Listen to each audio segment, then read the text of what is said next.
Guys, happening bell na ulit tayo. Ang bubuksan natin ay ladies cotton blouse ng Supremo po. 175 po ang code. Open na tayo. Naghahanap ako ng floral guys, kaya napa-order ako nito. Kaya lang parang walang floral. Wala tayong makitang floral. Magaan na blouse. Napakagaan, no? Ang lambot. Ito ang ganda, crop top. Kaya lang madumi. Mayroong konting dumi. Denim. Sando na luma. Long sleeves. Denim ulit. Denim. Polka dots. Long sleeves. Crop top. Flannel. Long sleeves. Sleeveless. Cute. Ay, ang ganda nito. Denim siya na kulay, ano. Ay, hindi. Basta denim yung tela niya. Tapos, kulay ganito. Olive. Oh. Or army green. So, floral, floral. Denim, may damage, sira, crop top. Crop top na malaki size. Ganda nito, ganda ng kulay, vintage siya. Ganda, sleeveless. Denim na crop top, cute. Long sleeves na walang collar, army green. White na mayroong burda. Denim ulit. Ang laki. Ito, super dumi niya. Sando, flannel, denim. Oy, grabe yung dumi, oh. Yan, oh, yung dilaw na yan, guys. Yan yung nakikita nyo na yan. Denim siya, pero maputla na siya. Plus, nagkaganyan pa yung leeg niya. Grabe. Ralph Lauren, guys. Parang feeling ko hindi ito pang babae. Sige. Pantulog. At alam nyo guys, ako ay mataas ang blood pressure. Ito pa. Umipitik-pitik yung ulo ko. Kaya lang, kailangan nating magbukas.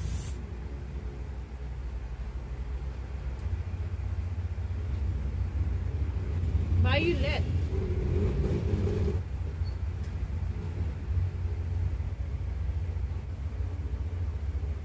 Ang daming denim. Denim na sando. Wrangler. Sleeves. Long sleeves. Long sleeves.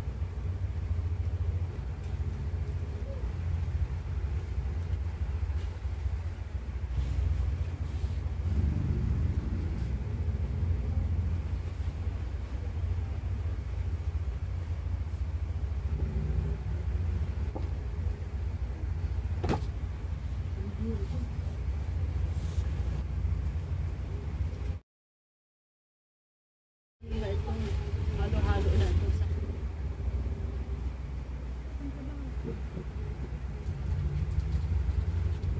damage.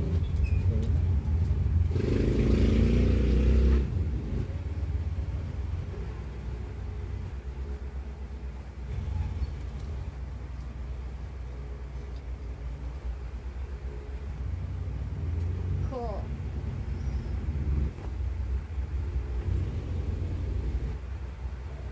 Bang Beach green.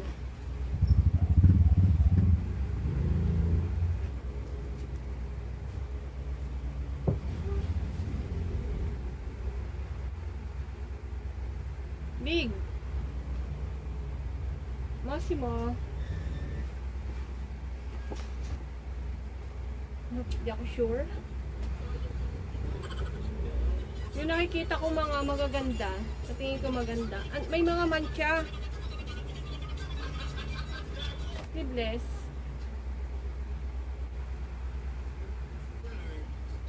Floral. Wala tayong nakuha.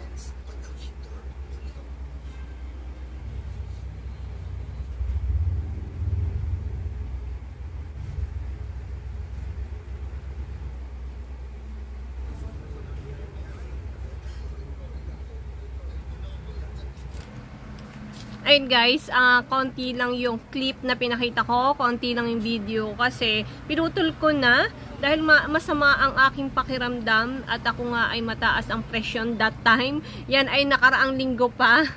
at hindi ko agad na edit at para ma-post dito sa YouTube. Madami tayong ginagawa dahil nga busy-busyhan tayo. At isa pa, kaya rin hindi ko na rin tinuloy-tuloy yung video kasi nadismaya ako sa laman ng Supremo SP175. Ang presyo nito ay 8,200, bali ang total ay 8,500. 300 plus din ang kanyang laman, madami din siyang laman, pero nasa mahigit 100 ng ating nalabahan at sa mahigit 100 na yon, nasa 40 peraso ang hindi na natin nagawaan ng solusyon.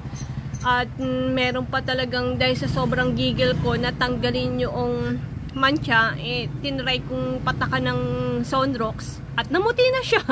Madumi, may amoy, may kaunting amoy, pero hindi naman kasing amoy ng naaamoy natin sa mga Korean bale. Parang ano siya, parang para siyang damit na madumi na nabasa. Ganun yung amoy niya. At ang dami niya talagang madudumi.